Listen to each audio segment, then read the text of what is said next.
कुछ महीने ऐसे ही कमाई होती रही तो वो दिन दूर नहीं जब मेरे बंटू का इलाज हो जाएगा और वो पूरी तरह ठीक हो जाएगा। बंटू दिनेश का 7 साल का बेटा था और उसके दिल में छेद था। उसके ऑपरेशन के लिए डॉक्टर ने काफी खर्चा बताया था। दिनेश जब भी शाम को घर लौटता तो बंटू अक्सर उससे पूछता, पापा आपने मेरे इलाज के लिए पैसे जोड़ लिए क्या? अब कुछ ही महीनों की बात है बेटा, मैं जल्दी ही तेरे इलाज के लिए पैसे जोड़ लूंगा। ऊपर वाले की दुआ से अपना पेप्सी पानी पूरी का धंधा बहुत अच्छा चल रहा है। सच्ची पापा? फिर तो मैं भी आपके साथ खेल सकूंगा, दौड़ूंगा, भागूंगा और आप देखना फिर तो रेस में मैं ही फर्स्ट आऊंगा। दिनेश की बीवी संध्या जब भी अपने बेटे को ये कहते सुनती तो वो कहती, तू बिल्कुल भी परेशान मत हो बंटू, मैं रोज मंदिर जाकर तेरे ठीक होने के लिए भगवान से प्रार्थना करती हूँ। तू देखना भगवान तुझे बहुत जल्द ठीक कर देंगे। एक दिन दिनेश के ठेले पर हीरू नाम का अधेड़ उम्र का आदमी उसकी पानी पूरी चखने आता है। वो नशे में होता है, तभी उसकी नजर दिनेश के गले पर जाती है। किसी ने ठीक ही कहा था इसके बारे में, इसका गल्ला तो लबालब नोटों से भरा हुआ है भाई। हीरू एक ठग, शराबी और जुआरी किस्म का आदमी था। उसका काम ही लोगों को ये सब बुरी लत लगाना था। दिनेश के भरे गले को देखने के बाद हीरू उससे कहता है, अरे सुना है कि तेरे बेटे को कोई बड़ी बीमारी अभी है और उसके इलाज के लिए तुझे लाखों चाहिए? हाँ भाई सही सुना है, मुझे मेरे बेटे के इलाज के लिए कई सारे पैसों की जरूरत है। तो तुझे क्या लगता है इस ठेले से तू लाखों रुपए कम समय में कमा पाएगा? इसके लिए तो तुझे कई साल लग जाएंगे। हाँ लेकिन इसके अलावा मैं और कर भी क्या सकता हूँ भाई? देख इसमें मैं तेरी मदद कर सकता हूँ। अगर तुझे हफ्ते भर में ही 5 लाख रुपए कमाने हो तो मुझे आकर मिल लेना। ये रहा मेरा पता, ठीक है ना? अच्छा अब मैं चलता हूँ, ठीक है भाई? आखिर ऐसा कौन सा रास्ता है इसके पास जो ये मुझे एक हफ्ते में इतने पैसे कमा कर दे देगा? खैर मुझे क्या, मुझे तो बस अपने बेटे के इलाज के लिए पैसे से मतलब है। एक काम करता हूँ, एक बार जाकर इससे मिल ही लेता हूँ। यही सब सोचकर एक दिन दिनेश जाकर हीरू से मिलता है। हीरू उसे ऐसे सपने दिखाता है कि दिनेश ज्यादा पैसे कमाने के लालच में उनके साथ जुआ खेलने लग जाता है। कल मैंने 1000 रुपए लगाकर 2000 कमाए थे। ऐसा करता हूँ आज ठेले की सारी कमाई ही लगा देता हूँ, एक दिन में डबल कमाई हो जाएगी। धीरे धीरे दिनेश को जुए के साथ साथ शराब की लत भी लग जाती है। शराब की लत उसे ऐसी लगती है कि उसका अपने काम में मन ही नहीं लगता और वो ठेले पर खड़ा होकर भी शराब के नशे में डोलता रहता है। भैया एक प्लेट लगाना तो। अरे लगता है इस आदमी ने तो शराब पी रखी है। चलो चलो हमें नहीं खानी इसकी पानी पूरी, चलो दूसरी वाली पानी पूरी खाने चलते हैं। धीरे धीरे दिनेश के सभी ग्राहक कट जाते हैं और वो सभी दूसरे पानी पूरी वालों के पास जाकर पानी पूरी खाते हैं। ये देख भोला और राजू बहुत खुश होते हैं। देखा भोला, अपनी चाल कामयाब हो गई ना?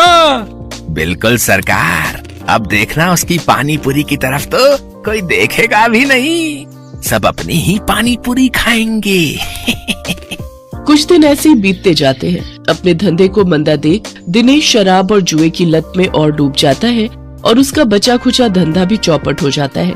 ये सब देख संध्या और बंटू बहुत दुखी होते हैं। फिर बंटू अपनी माँ से कहता है, माँ अब तो मैं कभी भी ठीक नहीं हो पाऊंगा ना, पापा तो अब सारे पैसे शराब और जुए में ही उड़ा देते हैं। तू परेशान मत हो मेरे लाल, बस ऊपर वाले पर भरोसा रख, एक दिन सब कुछ ठीक हो जाएगा।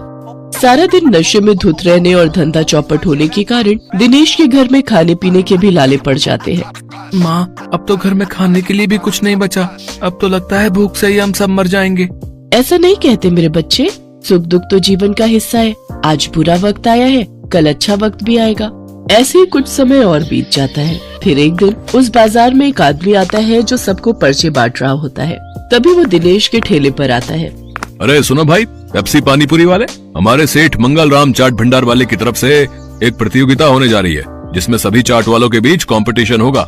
जो भी इस प्रतियोगिता को जीतेगा उसे पूरे 5 लाख इनाम और साथ ही हमारे मशहूर मंगल राम चाट भंडार वाले बाजार में एक स्टॉल भी लगाने को मिलेगा। मंगल राम चाट भंडार बाजार, वहाँ तो बड़े बड़े लोग आते हैं चाट खाने के लिए। अरे तभी तो कह रहा हूँ, अगर जीत गए तो रोज की अच्छी खासी कमाई होगी और 5 लाख मिलेंगे वो अलग। मंगल राम चाट भंडार कोई ऐसी वैसी जगह नहीं थी, बल्कि शहर का फेमस चाट बाजार था जहाँ शहर के बड़े बड़े लोग चाट खाने आते थे और कई टूरिस्ट भी वहाँ आते थे। उस बाजार में चाट लगाने वालों की अच्छी खासी कमाई होती थी। लेकिन ये सब बातें जानते हुए भी दिनेश उस प्रतियोगिता में कोई खास दिलचस्पी नहीं दिखाता। मंगल चाट भंडार है तो मुझे क्या, मैं जहाँ हूँ वहीं ठीक हूँ, मुझे इन सब से कोई फर्क नहीं पड़ता। उधर भोला और राजू उस कंपटीशन के बारे में सुनकर आपस में कहते हैं, सुन भोला, इस कंपटीशन को तू जीते या मैं, मुझे कोई फर्क नहीं पड़ता, बस कोई और नहीं जीतना चाहिए। हाँ भाई, बस एक उस दिनेश का ही डर था, लेकिन वो तो हमारी कृपा से फेल हो चुका है, तो अब हम दोनों के अलावा उस कंपटीशन को कोई जीत ही नहीं सकता। अगले दिन हीरो भोला और राजू से मिलने आता है।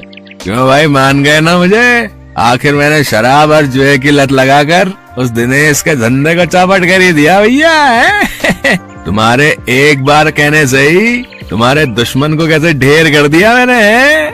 अगर वो ढेर नहीं होता तो हमारा धंधा आबाद कैसे होता भाई?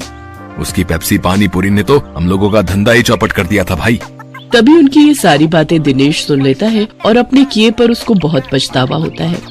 मैं भी कितना बेवकूफ था जो इन पाखंडियों के झांसे में फंस गया और बर्बाद हो गया, लेकिन अभी भी कुछ नहीं बिगड़ा है। मैं इन सबको मजा चखाऊंगा, मैं इस प्रतियोगिता में हिस्सा जरूर लूंगा। यही बात मन में ठाने दिनेश उस चाट प्रतियोगिता में हिस्सा लेता है और अपनी पेप्सी वाली पानीपुरी की रेसिपी से इस कॉन्टेस्ट को जीत लेता है, जिससे उसे 5 लाख का इनाम मिल जाता है। साथ ही मंगल चाट भंडार में स्टॉल लगाने के लिए जगह भी। इनाम से मिले पैसों से वो अपने बेटे का इलाज करवाता है। बंटू पूरी तरह से ठीक हो जाता है और वो भी दूसरे बच्चों की तरह खेल कूद करने लगता है। दिनेश की पेप्सी